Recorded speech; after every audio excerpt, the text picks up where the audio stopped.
as the question says, the blocks shown in figure have equal masses. The surfaces of A is smooth, but that of B has a friction coefficient of 0.1 with the floor. Block A is moving at a speed of 10 meters per second towards B, which is kept at rest.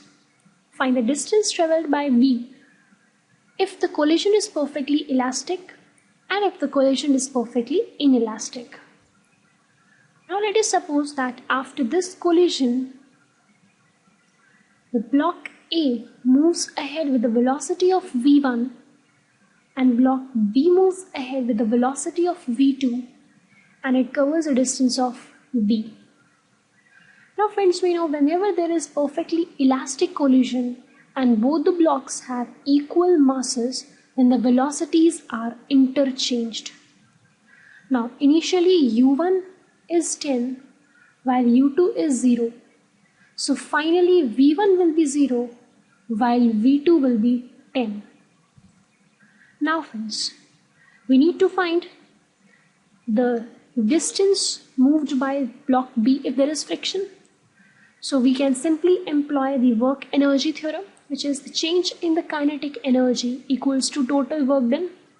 And what is the change in kinetic energy? Finally the block will come to rest, so it is 0 minus initial, which will be half mv2 square, and the total work done by the frictional force will obviously be negative, which will be minus force F, that is frictional force F, which will be mu mg, and the distance moved, that is v. So from here I can calculate the distance that comes out to be 100 upon 2 into 10 into 0.1, that comes out to be 50 meters. So in this case, this block at B actually moves with a distance of 50 meters. Now let us start with the second part of this question, when the collision is perfectly inelastic. Now suppose it is inelastic, then the blocks AB will stick to each other and move ahead with the velocity of v. For that case, I can write down mu1 plus mu2 will be 2mv, giving me the velocity to be 5. Now let us employ the work energy theorem to get the distance moved by block B.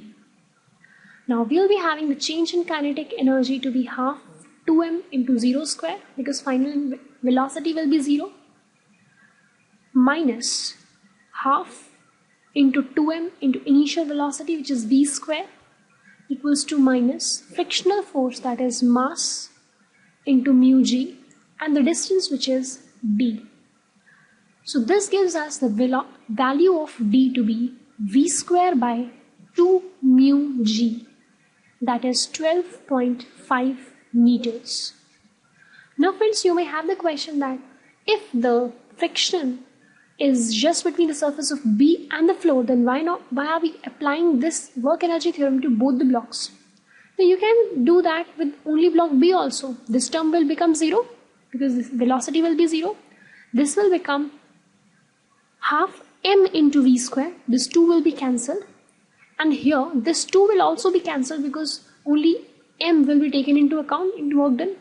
So basically a 2 factor will be getting cancelled in the second part, and you will get the rest of the equation same to this one, giving the d value to be 12.5 meters.